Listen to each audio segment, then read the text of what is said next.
What's up, guys, and welcome to my Jade Harvester build guide for the Witch Doctor. Now, just a quick announcement, I'm going to end up filming this in separate sections, because if I just make one long video, importing that into editors is going to be a nightmare. It's going to lag and cause a bunch of issues, and for whatever reason, sometimes it feels like changing the video quality to like negative 1080p, and it's just a giant blur. You can't see anything. You might as well just go watch videos around Jeremy. So if you see a jump from Act 1 to Act 5 or the time of day switch, that's the reason for that. Otherwise, I'm going to try to keep this as consistent as possible. So getting started here.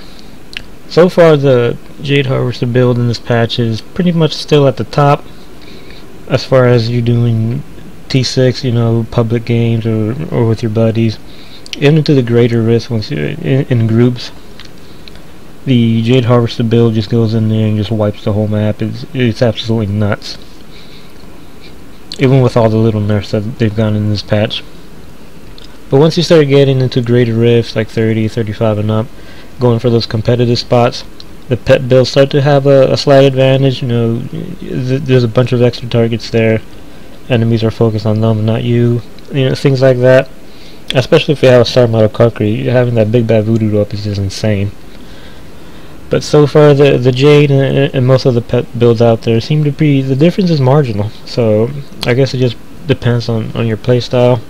And a lot of the people on the leaderboards in the top spots seem to be preferring Jade at the moment. So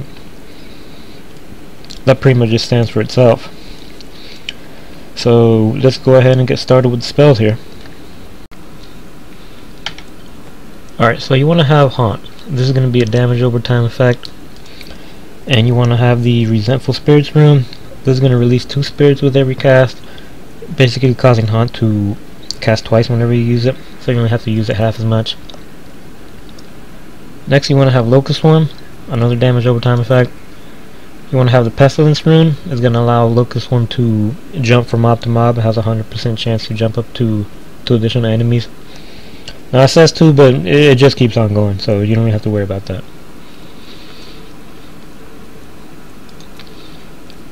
You also want to have Piranhas with the Piranhator rune. This is going to act as a crowd control ability. It's going to suck up enemies, keep them stunned for a few seconds, giving you a chance to either apply your dots if you haven't already, or use your soul harvest. And if you don't want to use Piranhas for whatever reason, then go ahead and use the Frozen Piranhas. It has a shorter cooldown, and it lasts pretty much the same amount of time that it would take for it to come back, so you can pretty much have this up all the time. So you can pretty much just have like a few of them. Especially once you start getting into higher cooldown reduction. I'm at 43 right now, so that's really helpful. Back here. Next, this is where it's at, Soul Harvest. This is what the Jade build is all about. Once you get the 6th set on the Jade Harvester armor, it's going to allow your Soul Harvest to consume your damage over time effects on enemies, instantly dealing their remaining damage. So that's there. So this is what's going to blow up everything. This is going to pretty much just one shot. And you're going to get 2% intelligence for 5 enemies. It's going to stack up to 5 times. So you get 10% int. So it's a pretty decent damage boost there, not bad. And as far as your runes go, you have a few choices. You can go with either Vengeful Spirit. Enemies are also going to take 630% weapon damage as physical on the initial Soul Harvest hit. And this is helpful if you have a big pack of mobs that you have your dots on, but maybe a few of them either didn't get affected by Haunt or Locust Swarm. So if you go in there and hit your Soul Harvest, there's a chance a bunch of them are going to be left with like 5% HP, you know, pretty low. So then you either have to sit there and wait for your cooldowns to come back up, or just leave them, just keep on going. So that's why I use that. But if you feel you're doing enough damage already, and you're sitting there, you know, making sure everything's dotting up before you hit your Soul Harvest, then go ahead and use Siphon, since you're going to gain life for every enemy harvested, so it's going to give you plenty of healing.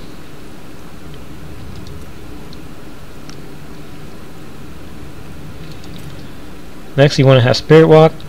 This, you're going to be spamming this a lot to stay alive, since the Jade build is pretty much confetti. You know, once you start getting into the 30, 35 and up on the greater rifts, an imp is just going to look at you the wrong way, you're going to fall over.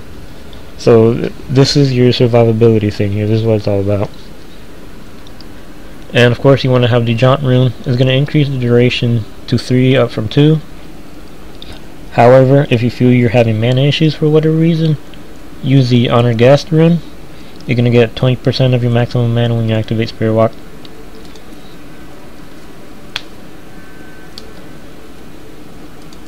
And for your 4th ability, it's pretty much up to you depending on your situation. If you feel you want some extra toughness, use the Zombie Dogs with either the Lifelink rune, since they're going to absorb 10% of the damage done to you, or go ahead and use the Leeching Beast if you feel you want some extra healing. And since Zombie Dogs are going to act as their extra targets anyways, you can even use Burning Dogs.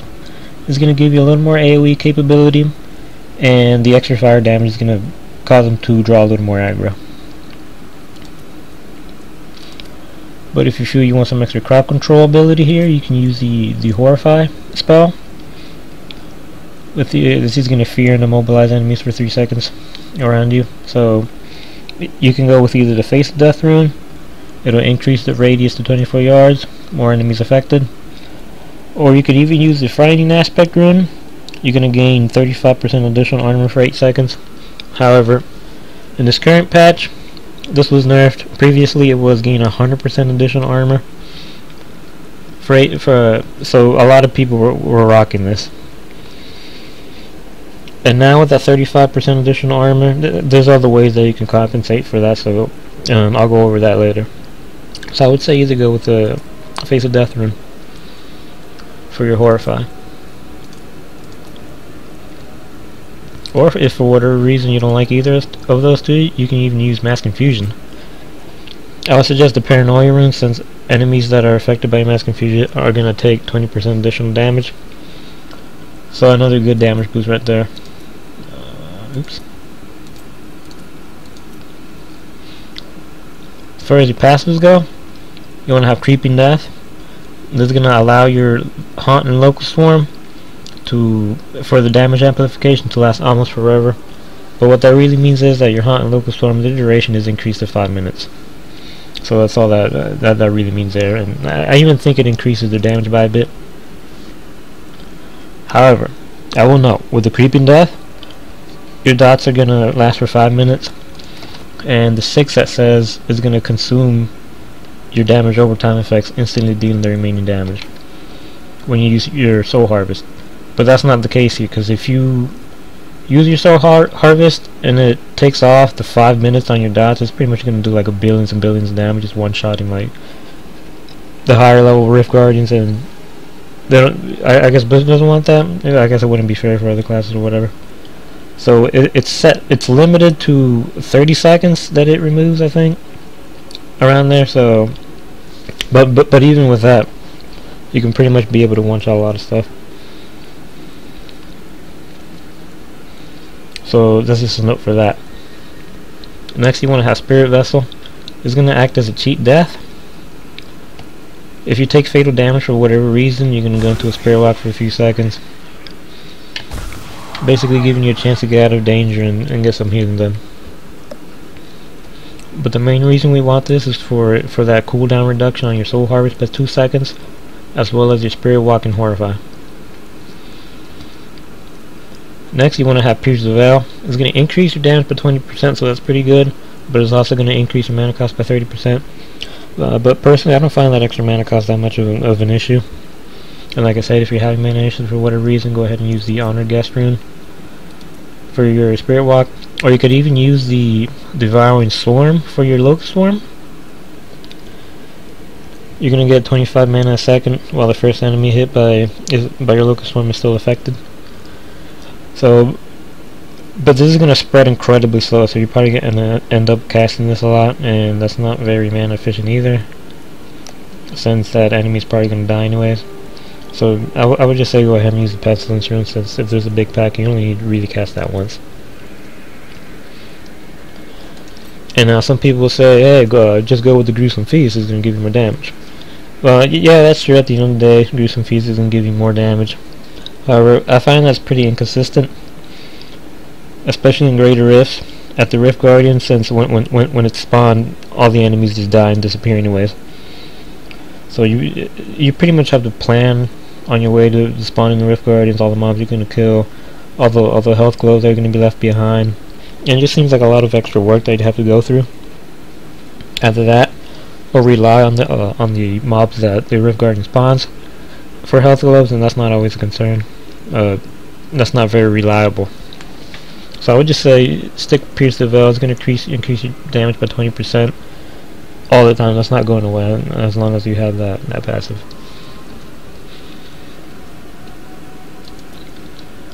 However, if you use Gruesome Feast, I guess you can use some of the armor that increases your chances of getting a health globe. Next, you want to have Graven Justice. This is an absolute necessity, since you're going to get 1% of your life and mana back. Not bad, you get some extra healing, a little extra mana. However, the main reason we want this is for every enemy that you kill within 20 yards, you're going to get your life and mana. Like I said before, but the main reason is for that extra 1 second reduction on your cooldowns for each enemy you kill. So there's a really large pack of mobs that you have your dots on. You go in there, hit your Soul Harvest. It should pretty much be able to reset your cooldowns on all your stuff. So you can probably hit Soul Harvest again, Spirit Walk, Piranhas, Horrifier, whatever. So that's why we need that.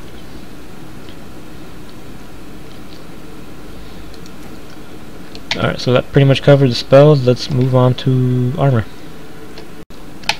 So as far as your gear goes, you want to have the Ring of Royal Grand. This is another necessity, since we want to free up that extra item that we need to complete the 6-set bonus on the Jade armor from the helmet, so you can use the Quetzalcoatl. Now this is going to cause your Locust Swarm and Hunt to deal their damage in half the normal duration. But another way you can say that is Hunt and Locust Swarm are going to do double damage now. So this helmet is going to increase your damage twice as much, so you're going to get double damage out of this, quite literally. However, I know some people don't have the greatest luck. This is the only one that dropped for me, and the roll kind of mediocre. So I could say that you could even use a Ticklandian Massage if you're using the Horrify spell in place of zombie dogs, since every time you use Horrify for 6 to 8 seconds, enemies around you are going to be feared and rooted. So it's pretty much going to have the entire area around you on lockdown, especially once you start getting extra cooldown reduction and using your Soul Harvest a lot. You should get to pretty much have 100% uptime on your Horrify. So this is going to be very helpful, especially if you're dealing with survivability issues. So you can pretty much just go around and have your way with the mobs. So either that, or you can use the Lyric Crown I've seen people use, because it increases the effectiveness of any gem in your helmet by 100%. So I've seen a lot of people use that with the cooldown gem. Now ideally you want to have a Furnace. It's going to have high DPS. It's going to increase the damage on your dots and your Soul Harvest, and extra damage against Elite. That's one of the biggest concerns for having the Furnace. You get 40-50 extra% damage against Elites. However, I know again some people aren't lucky. A few substitutions you can make. I would suggest either using the Sunkeeper, is going to add some extra damage against Elites, or a Thunder Fury if it has high DPS. You could even probably use an Azurath for the extra cold skill damage, or even craft an Utar's Roar if you have nothing else, since it's going to add some extra cold skill damage as well. And I would either pair that up with a Thing of the Deep or an Ucapian Serpent. And one thing you can do if you're having survivability issues again, use the Ucapian Serpent so you get 30% damage redirecting to your dogs. Pair that up with the 10% from the lifelink on your zombie dogs, and you get extra 40% damage mitigation from your dogs. So it's very helpful. Now here I'm using the Stone of Jordan. Roll decent, extra cold skill damage and damage against elites. Ideally this is what you want to have here. if you can get your hands on one. However, what I suggest, you could use a tall man's finger if you're using the Ucapian Serpent, as well as a lifelink. So it makes your dog bigger, and of course a lot more tougher, so you can redirect a lot more damage toward him, and he won't die as fast. Or consequently, you could also even use the Unity, especially if you're doing greater risks. It pretty much becomes a necessity. Just make sure you have two of them, since one on your follower, one on you, since it won't work if you don't have two. I know some people forget that. And I would even say you could use a Bull Castle's Wedding Band. Just get a socket on. It's gonna drain life from enemies around you. Now the healing isn't that great, but if you have nothing else, it's just another thing you can use. For the belt, I'm using a Vigilante belt, mainly for the reduction in cooldown. However, I recommend using either a Witching Hour if you just want to focus on pure damage, since it's pretty much best in the slot when it comes to increasing your DPS, or a Huaj Wrap. Now, this belt is absolutely nuts. If you get an 80% one, it's going to allow your Locust one to slow enemies by 60-80%. For the 80%, you cast that, and this is going to pretty much everything around is just going to get reduced to a crawl. So it's just insane. Very helpful if there's the annoying fast mobs like those leaping burrows or whatever. They're just on crack, jumping around, and you can't really get a hit on your dots or whatever. So cast that if you can get a shot on them, and it'll slow them down.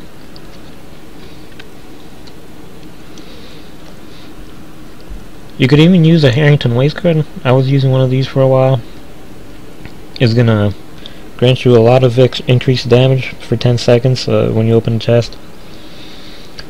Mainly for T6 rifts, and even though I know there are some chests and some maps on greater rifts, however, I don't think it'll work if you open those. I'm not 100% sure, but my guess is that it won't work. Alright, for your bracers, you want to have either Slave Bonds, which is what I'm using for the extra cold skill damage, but ideally a Strong Arm bracers, since enemies affected by knockback effects are going to take, I think, 15-20% extra damage when they land.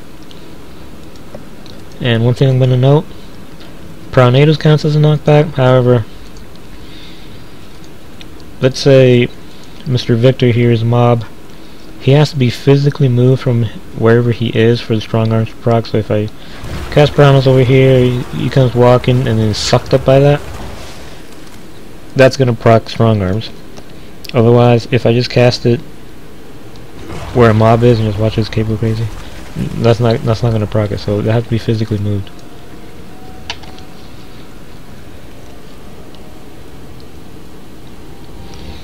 Now for my necklace, I'm using the Squirts necklace just because it rolled decent, and I haven't had any luck getting anything else. I would suggest either a Countess Julia cameo to prevent the arcane damage. Very useful again for greater rifts, especially in the higher ones, 35 and up, since an arcane beam or a jailer is just pretty much going to one-shot you. It's going to be game over. So this is very helpful for that.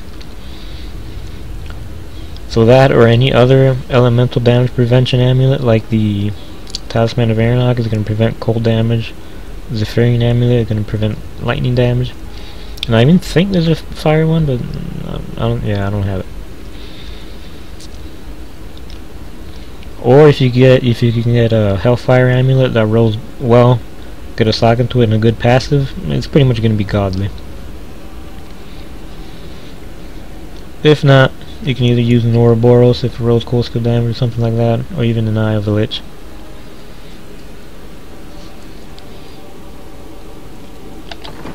So as far as your legendary gems are concerned, I would say Bane of the Powerful, you want to have this. You're going to get 20% extra increased damage after killing an elite pack. A quick note, you have to kill an elite and all of his minions, otherwise it won't proc the damage. But I don't think you have to kill illusions. If there's illusion minions, you just kill the regular minions. The illusions I don't think you have to worry about. And a level 25 is going to increase your damage against elites by 15%. So if you have a Furnace, a Stone of Jordan, and that gem, you're gonna get a lot of extra damage against elites. I'm sitting at 90% right now, which is pretty good. So with the 6 set, Quetzalcoatl, and all this extra damage against elites, you know, trash mobs, blue elite packs, yellow elite packs, you should pretty much be able to go over there and just put it in their mouth. You know, it's that easy. Everything's just gonna melt. Now Rift Guardians is a different issue. For regular T6, it should probably take like 2 or 3 Soul Harvest hits to bring them down.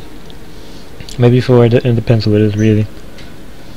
Like if you're fighting Stone Singer, that guy's a chump. So you should pretty much be able to get him pretty close to one shot, if not down to like 5% health. Next, you want to have the Bane of the Trapped. Any enemy affected by a control and parrying effect is gonna take extra damage. Mine's at level 31, so they take 24% extra damage. Now anything counts toward that, really. If you're using the Wash Wrap, that's low counts. Your Haunt counts. Piranhas count. Horrify counts. Anything from your followers counts. So anything that either slows their movement or keeps them crowd control is gonna proc the Bane of the Trap.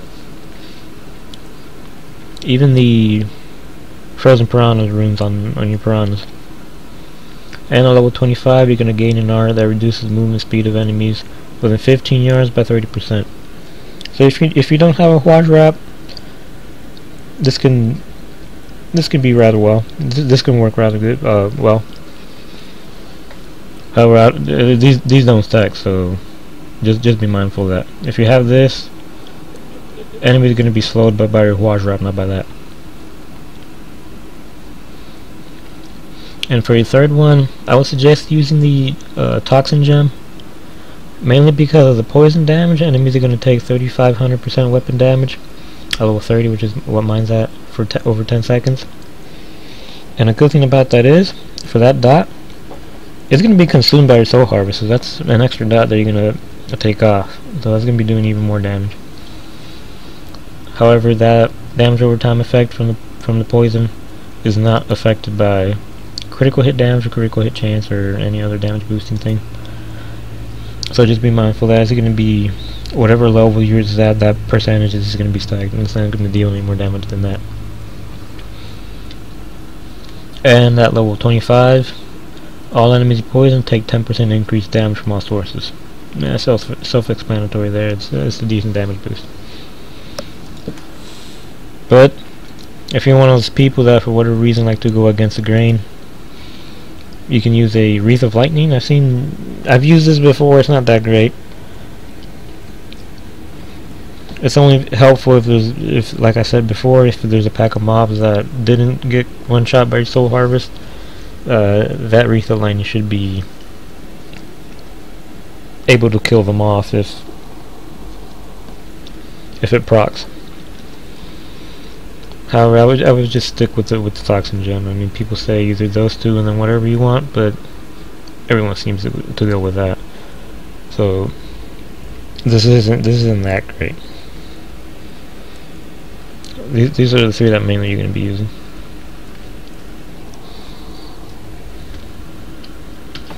Alright, so pretty much covers gear. Yeah, so let's move on to Paragon Points. So here, for your core, you want to cap out movement speed first to 25%, or whatever percentage you have left. So if you have, say, 10% movement speed from gear, just go ahead and put 15 here. And then it's up to you. I have mine in Vid just because I want some extra life. It's going to be a little squishy right now since I'm using all my cooldown reduction gear. However, you can put it into it as well. So it's pretty much your choice. For your offense, don't bother with attack speed. This build doesn't benefit from attack speed. You want to cap out cooldown reduction first, since this build is pretty much centered around cooldown reduction, being able to spam your Soul Harvest and Spirit Block to stay alive. And then after that, crit hit damage, but just try to keep a balance between the two. Ideally, you want to have a 10-to-1 ratio between critical hit damage and critical hit chance. So I'm at 36.6, and on my critical chance, my critical hit damage is at 363. So it's pretty close. It seems kind of low right now since I'm always changing gear around, playing around with things. So just remember that 10-to-1 ratio, critical hit damage, critical hit chance.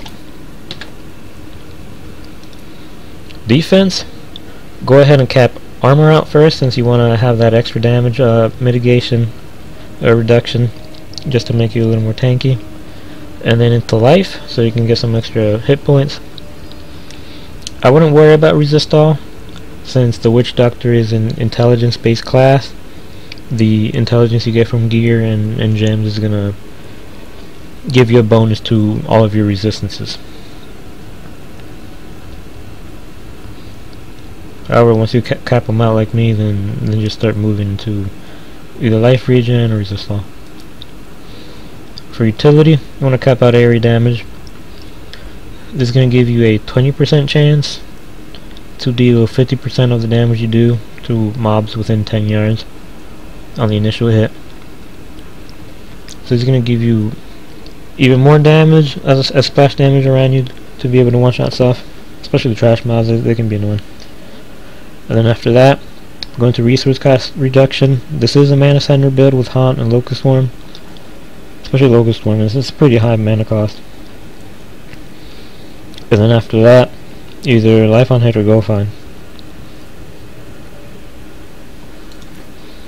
So that's it for the Paragon Points. So let's get into gameplay here so we can show you what this build is all about. So let's go ahead and kill some stuff. Show you guys what this build can do. And I apologize if there's some rattling or humming sounds. And those are my fans on my radiator. My computer, they tend to act up every now and then. I tried everything, tried switching them around, but yeah, they seem to be pretty persistent with that. So basically, you want to cast your dots. Locust Swarm is going to go crazy. Group them up with Prownators and go in there and hit your Soul Harvest.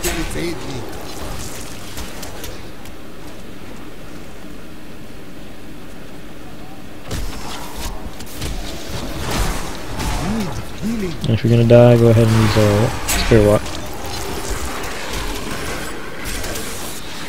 And if there's a power like 2 or 3 mobs, just cast your dots on them. Don't even worry about using your Soul Harvest. This is gonna be a waste.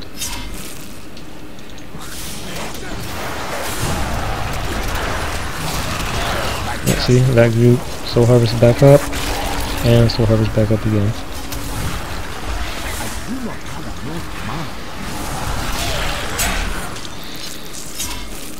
Let's see if we can find an elite here.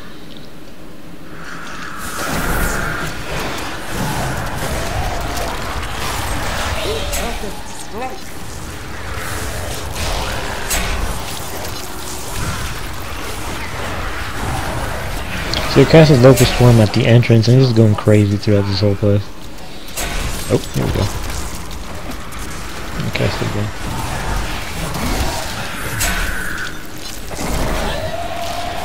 Oh, really much better.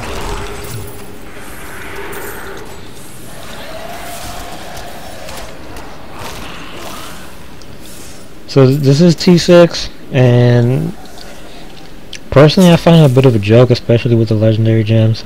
I mean, the Locust Swarm is enough to kill stuff on its own, so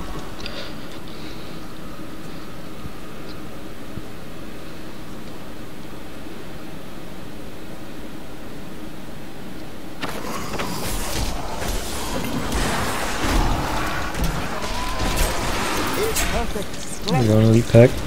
Make sure a Haunt is on each and every one of them. And there's a few of them just lingering around.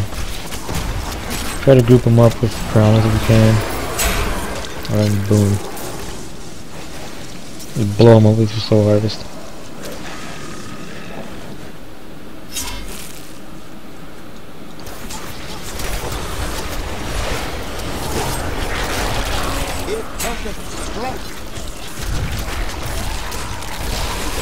Now, one thing I'm going to say about your Locust Swarm, if you use it in a really big and dense zone like Fields of Misery, pay attention to the map since it's powerful enough to kill enemies on its own.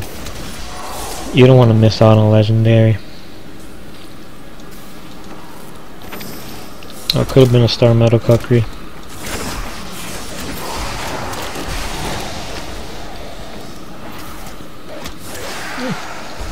So that's basically the build there, guys. There's pretty much nothing else to say about it. Just cast your dots, group them up with piranhas, go in there and hit your soul harvest and blow everything up. And spray walk to stay alive or get into a group of big mobs. It's pretty straightforward. It's one of the easier Jade builds. Witch Doctor build, I mean.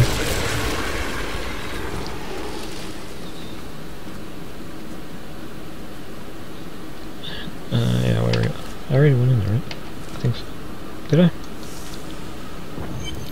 Oh, I'll show you guys another elite. Yeah, just why not?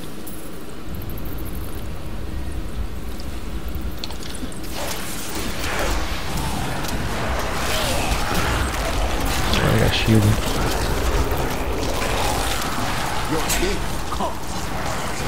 Oh, there he goes.